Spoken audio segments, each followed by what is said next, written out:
Bonsoir, bienvenue dans le JT à la une. Ce soir, un nouveau suicide à la maison d'arrêt de Lyon-Corba. Dans la nuit de dimanche à lundi, un Givordin incarcéré depuis seulement 2 jours s'est pendu dans sa cellule.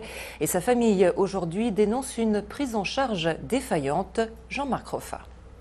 C'est selon l'administration pénitentiaire en se pendant avec ses lacets que Farid, 41 ans, a mis fin à ses jours dans la nuit de dimanche à lundi à la maison d'arrêt de Corba. Une version que conteste aujourd'hui la famille du détenu originaire de Givors. C'est impossible qu'il a été pendu avec un lacet. Un lacet, c'est minimum 3 cm. J'ai pris des photos. J'ai pris des photos du cou de mon frère. Il y a plus de 10 cm. C'est une corde. Mon frère, on l'a pendu. Farid était en détention provisoire depuis 2 jours à Corba. Il devait comparaître le 3 février pour une affaire de vol et de stupéfiants. Les surveillants l'ont découvert agonisant lundi matin. Selon le procureur, il était placé seul en cellule sur avis médical car il était très agité et pouvait présenter un danger pour ses co-détenus. C'est pas un gars qui voulait se tuer, au contraire, il aimait la vie. C'était un bon vivant. Il n'en était pas, je pense qu'on vous l'a dit, à sa première incarcération, donc il n'a jamais atteint sa vie, c'est pas possible. C'est pas possible. Et on veut la lumière, on veut que la vérité se sache plein jour, on veut pas que ça soit dissimulé ou on veut pas. Voilà. La famille de Farid souhaite engager une procédure pour manquement de l'administration pénitentiaire. C'est le 4e suicide depuis l'ouverture de la maison d'arrêt de Corba en mai 2009. Le chiffre du jour, 1,8 milliard d'euros, c'est le montant du budget 2011 adopté hier soir par le Grand Lyon. Seuls les élus UMP ont voté contre. À noter l'augmentation dès cette année de la taxe d'habitation de 8 à 30 euros par foyer. Le Conseil des prud'hommes de Lyon examinait aujourd'hui la demande d'indemnisation déposée par une quarantaine d'anciens ouvriers de l'usine Irisbus à Annonay pour avoir été exposés à l'amiante entre 1963 et 1993. Benoît d'Autriche. Ils avaient tous tenu à faire le voyage depuis Annonay. Les 43 anciens salariés de l'usine Irisbus se sont donc présentés au prud'homme de Lyon aujourd'hui pour demander réparation. On vit quand même avec cette anxiété, cette épée de Damoclès, quoi. Il y a plusieurs camarades qui ont quand même contacté la maladie, notamment des personnes qui sont décédées. Bon, c'est une réparation quand même d'un préjudice, quoi. Le début de la procédure remonte à une dizaine d'années maintenant, quand l'usine d'Annonay a été officiellement placée sur la liste amiante, une liste gouvernementale qui recense tous les sites où les salariés ont pu être contaminés. Dans ces usines, ceux qui le souhaitent peuvent bénéficier d'un départ en retraite anticipé. Ils touchent alors 65% de leur salaire. C'est cette somme que les employés sont venus contester aujourd'hui. Les personnes qui sont parties en pré-retraite amiante ont subi une diminution très nette de leur rémunération, alors qu'elles ont par ailleurs une réduction de leur espérance de vie.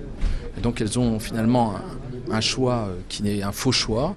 L'avocat de l'usine d'Annonay, lui, n'a pas souhaité s'exprimer devant notre caméra, mais pendant l'audience, il a demandé au prud'homme de débouter les salariés en expliquant que l'entreprise avait toujours parfaitement respecté la loi.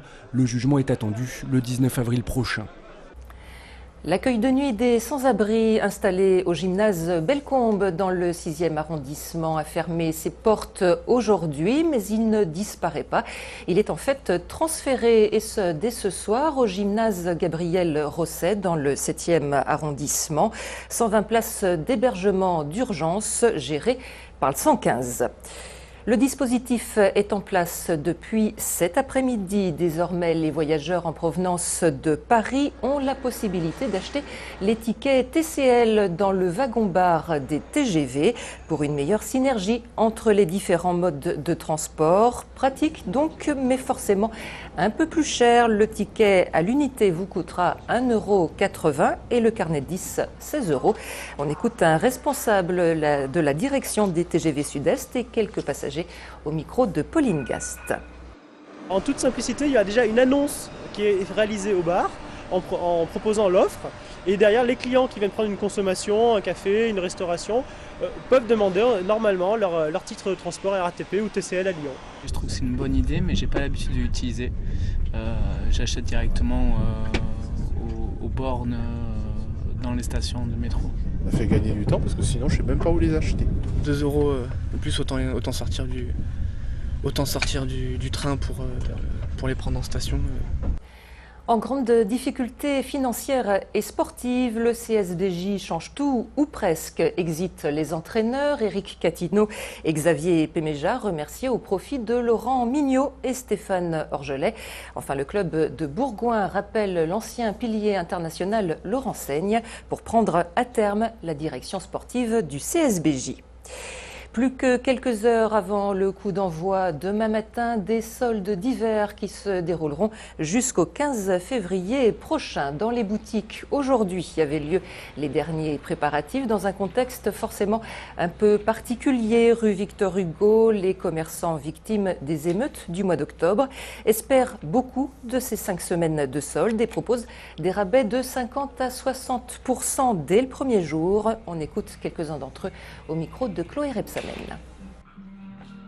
Le mois de décembre a été un petit peu compliqué pour tous les commerçants, donc c'est vrai que ces soldes sont attendus. On commence les soldes, nous, de toute façon, de moins 20 jusqu'à moins 70%, ce qui est énorme déjà en première démarque.